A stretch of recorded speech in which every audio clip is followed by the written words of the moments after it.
you guys, thanks so much for clicking on my channel. Well, all smiles over here. I am Will Sanja, just like asking a question. Will Sanja help you keep a smile for today? And hopefully the answer is yes, you guys. I'm gonna try not to keep it long, but y'all already know. If it gets good, I'm gonna keep on talking. Don't forget to like, comment, and subscribe. The golden nugget today is whatever it is, it won't let me. Do y'all remember that song by Andre Crouch? I think it was Andre Crouch that sang this song, but it went like this: whatever it is, dun dun dun. Whatever it is, dun dun dun. Whatever it is, it won't let me. It will hold my peace. Whatever it is. And what was it talking about? It was saying whatever it is, which is who? The Holy Spirit. Which means what? When the Holy Spirit is operating within you, it won't let you do what? Cut your food. It won't let you tell your brother or sister off, whether it's a brother and sister from another mother. It won't let you ignore people. It won't let you roll your eyes at somebody. It won't let you be out of alignment with God for far too long. It won't. Why? Because it will remind you that what you're in that's contrary to God is so wrong. It'll be talking to you the whole time while you in that wrongness, in that mess. And you won't be able to sleep at night. That's why when you so desire to please God and God knows your heart and the Holy Spirit is operating, you won't be able to do what everybody else is doing. Everybody else can do this, that, and the other that's contrary to God, and they'll sleep like a baby. Why? Because their heart's desire is not to please God just yet. It's to fulfill the lust of the flesh. So they have the Holy Spirit at dormant, right? They're saying, God, we'll get to you later. Let me just do this right now. But you, on the other hand, me on the other hand, because you're striving to please God, your heart's desire is to be God's best. Is to do what God called you to be, do, and have in Him and in life on this earth. And when you try to do what other people do, you will be so miserable. You will be so miserable. I remember being in high school and even graduating from high school, and some of my friends were saying they were doing this, that, and the other. And I was saying, I know I can't do that. I wouldn't be able to do it. And even when I tried to do some of the things they were doing, the whole while I was in it, y'all, I was saying, God, please forgive me. Oh, I know it's wrong. Why? Because I can hear the Holy Spirit within saying, you know it's wrong. Well, Sanja, what are you doing? Well, Sanja, don't do it. Well, Sanja, don't go there. Well, Sanja, Well, Sanja, stop. Well, Sanja. I could not enjoy it at all. Why? Because the Holy Spirit was talking to me the whole time, which is where I couldn't get away with what everybody else was getting away with. I couldn't. The Holy Spirit, I would say my conscience, but it wasn't my conscience. It was the Holy Spirit saying, no, you can't do that. You can't. You just can't. And that's how it is with you. Some of y'all, you try to do what your friends doing and you don't have no peace. You can't sleep at night. You up at night, your eyes just wandering. You trying to watch Netflix, trying to get yourself play TV long enough so that you can sleep, and you can't get no rest. Let me tell y'all this story. I think I told it to y'all before, but I'm gonna tell it to you again. In high school, right? At freshman year, I took Spanish 1. I told y'all I know a little Spanish, just a little bit. I don't know why yesterday I couldn't say numero uno, number 1, but I'm telling you, I know a little Spanish. I know a little bit. So anywho, freshman year, I took Spanish 1 from a teacher named Miss Parr. And Miss Parr, she was so nice and whatnot. Her classroom was like peaceful and whatnot. My second year, sophomore year, I took Spanish 2. And I took it from a teacher named Miss Simmons. Now, Miss Simmons' classroom was off the chain, which means where the kids were so disrespectful. Why? Because Miss Simmons had grown up with polio.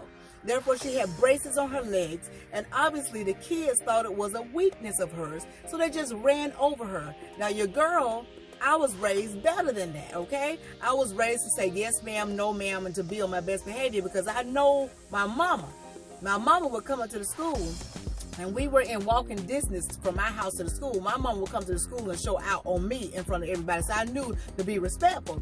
And I knew God, okay? I knew I respected God as well. So anywho, y'all, I would go to class every day. And every day I would watch all the students just talk to her so mean, curse at her, just switch stuff on her desk, just pull a chair from under her. There's a whole lot of crazy stuff. And I was the one that would turn my homework assignment in, saying yes ma'am, no ma'am, just being polite, just being a good student. And so one day, y'all, Miss Simmons had got finished fussing at a student because they were cutting the food. And so when I asked Miss Simmons to do something, y'all, she snapped at me. And when she snapped at me, I got upset. Why? Because I was like, Miss Simmons, I'm about the only student in here being respectful to you, and you gonna snap at me? And I felt a little embarrassed. And you know what I tried to do? You heard me say tried. I tried to tell her off. I couldn't even tell her off right, y'all. But when I told her off, the class knew I was trying to tell her off. And they were like, ooh, ooh, ooh, ooh. And afterwards, I felt just a little good. But just as soon as that bell rang and I stepped outside the door, I couldn't rest. I had no peace. I went to my lockers on my way to my next period. And I couldn't go to I said, I can't go to my next period until I talked to Miss Simmons. Because the Holy Spirit inside of me was saying, well, Sandra, you know that was wrong. That was disrespectful. You need to apologize. Now listen to this. I had already asked God to forgive me. He forgave me. But because I went against my sister, which was my teacher, I still had no peace. Why? Because I told you, God said we wrestle not against flesh and blood. And because I wrestled against my teacher's flesh, that's why I still had no peace. So a lot of times we'll think that just because we ask God to forgive us, that it's still okay, that you can still rest at night. But that ain't true at all. You can ask God to forgive you and still not be able to sleep until you make it right with your sister and brother. That's why God said, don't go to sleep. Don't let the sun go down. And you have not worked it out with your sister and brother. That's why God says that. Because even if you ask him to forgive you, he's going to forgive you. But your sister or your brother from another mother is still hurting because of what you did to their flesh. They still have feelings. And so, y'all, what I did before I went to the next class, okay, I went to the teacher, I knocked on her door, and as I was knocking, I could feel the tears rising up in me, okay? And I was trying to be strong, trying to hold it together. I knocked on the door, and it was right before her class had started. And she said, yes, well, Sandra. I said, Miss Simmons, can I talk to you for a little bit? And she said, sure. And so she stepped outside, closed the door, and I said, Miss Simmons? She said, yes, well, Sandra. I said, I just want to say, I'm sorry, please forgive me. And I almost feel myself about to cry again, y'all. But I started crying. And she said, well, Sandra, it's all right. I said, no, I was not supposed to be disrespectful to you. And I apologized to her. Now, I told you I had already asked God to forgive me. And I had peace with him, but I still didn't have peace with her. And so as soon as I said, I'm sorry, I apologize, please forgive me, and she forgave me, and she closed the door and went back inside with her classroom, y'all, I walked away and I had peace. That heaviness on me lifted up. It did. Why? Because I made it right with my sister. And a lot of times, what we do, we think, like I said, just because we ask God to forgive us, that's all it takes. And you're trying to figure out why things ain't still working out for you. It's because your sister over there is still hurting. Your brother over there is still hurting. I'm going to give y'all another example. Just this week, y'all, I called my brother-in-law because I was trying to ask him some questions about, some stuff about family and whatever. And I didn't even think that he could have been having a bad day. I called him, and obviously he was having a certain kind of day, y'all. Dealing with some stuff, nothing too bad, but dealing with some stuff. But I didn't know it, okay? And so when he was talking to me, it was kind of harsh, and I could feel that harshness. I could feel the harshness rising up in his flesh. Therefore, your girl was like, "Wait a minute here now, wait a minute," and I didn't tell him off, but I felt myself getting a certain kind of way, and my tone changed in how I was talking to him. And so when I hung up, I didn't feel right. I just did. The Holy Spirit was like, now you fed off of his flesh. You fed off of his flesh. I was like, oh yeah, God, please forgive me. But I still didn't feel right. And so I called him back. And I didn't ask him to forgive me the second time I called him back. I just said, okay, don't worry about it. It's all right. You have a good day. And I hung up the phone. The Holy Spirit said, no, that ain't what you're supposed to do. You know what you need to do, girl. Well, Sandra, you know what you need to do. So I called my brother-in-law back. And I said, hey, listen. I know I'm aggravating you because it's my third time calling you. I just need you to do one more thing for me. He's like, what, sis? What you need? I said, hey, listen, I just need you to forgive me. And he was like, no. I said, yeah, nah, I got to do it. I got to do it. And just as soon as I asked him to forgive me, this was just on the other day, this week, not years ago, this week. That's what I tell you. Ain't nobody perfect. Nobody's perfect. God said, if anyone says that he is without sin, he's a liar. So we all fall short We do. We all fall short. The thing is, the Holy Spirit is there. That comforter, the Holy Spirit, God's Spirit, is within us to help us to stay in alignment, to catch us when we fall. That's why God says what? The righteous fall down 7 times and do what? Get back up. How do we get back up? With the Holy Spirit. Why? Because the Holy Spirit got right away when God knows that we so desire to please him. The Holy Spirit is in operation to keep us together. Even if we slip, ain't nobody perfect. If you slip today, listen, you still got time to get it right. That's why you ain't been able to sleep at night, because that's the Holy Spirit saying, get it right. Get it right. Get it right. And so just as soon as I talked to my brother-in-law and asked him to forgive me, and he forgave me, guess what happened? I felt good. I felt good for the rest of the day. Why? Because God got me right. That's why I was talking to a friend the other day, and I was telling her, I said, hey, listen, I'm always asking God, get me got right away. Don't let me be walking around here acting like I got myself together and I have a piece of toilet tissue on my shoe.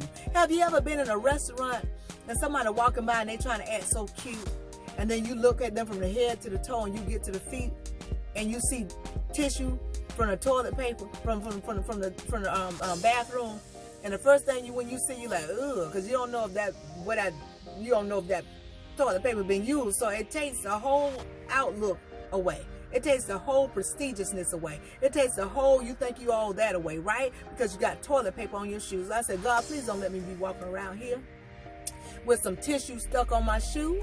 Don't let me do that, God.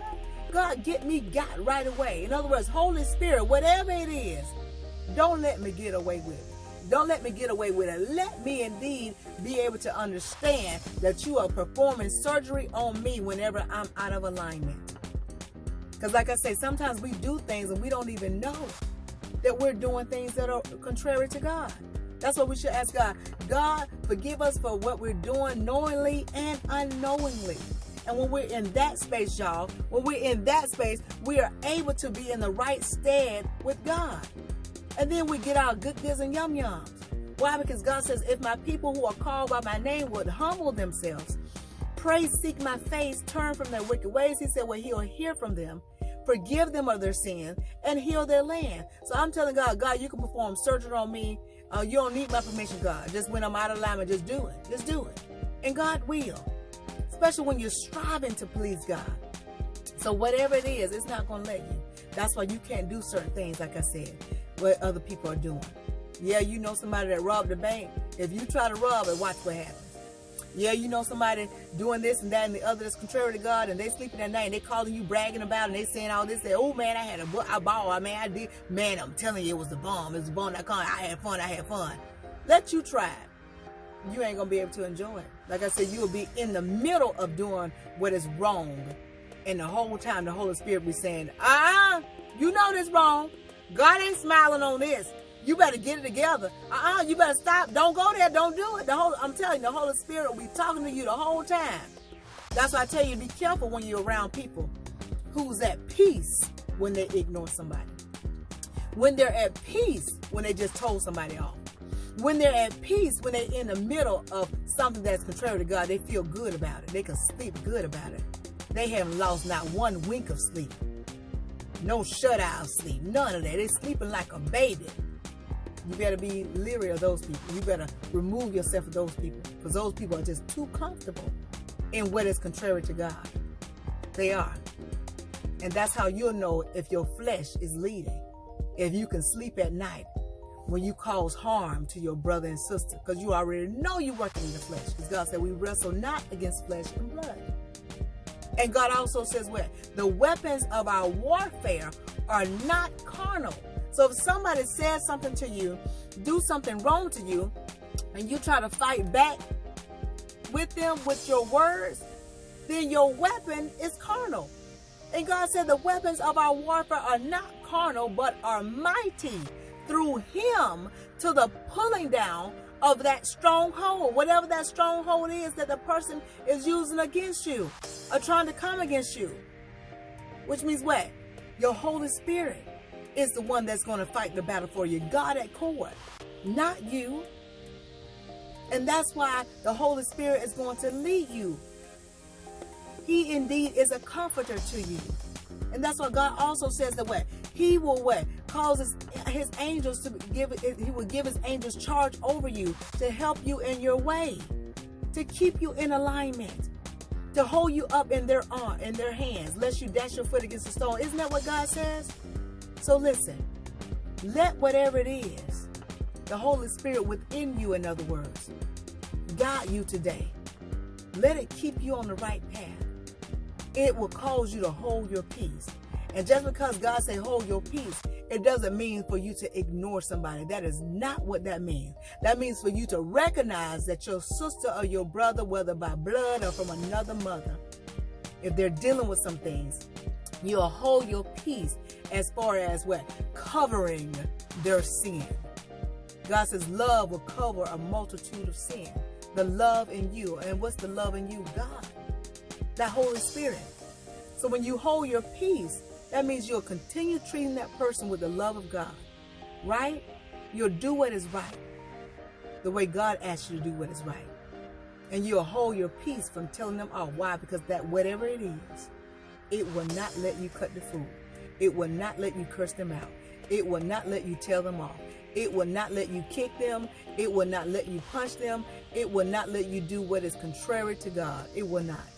It will keep you in your way. And if you should slip, if you should make a mistake and let your flesh lead just a little bit, that Holy Spirit, God's Spirit within you, will get you got right away. And that is only if you are aiming to please God, aiming to live righteously, aiming to live upright. The Holy Spirit will indeed guide you. He will. That's why I told you, like you said, the righteous will fall 7 times and get back up, because ain't nobody perfect. And if you think you perfect over there, if you think you are without sin, then you have a religious spirit. I said it. If you think you perfect, if you think you better than somebody, if you think you are without sin, if you think you don't make no mistake, if you think you are right all the time, if you think everybody else is wrong and you're right, you got a religious spirit. You have a religious spirit on your way to H-E double hockey sticks. And that's why God says what? When you stand before him, a lot of people be saying what? God, I prophesied in your name. God, I preached in your name. God, I did this. I gave to the poor. God said, I don't know you. Who you is? Huh? What's your name? I don't know your name. I don't know you. Depart from me. I never knew you. Why? Because you dealt in a religious spirit. You did. So you better check yourself.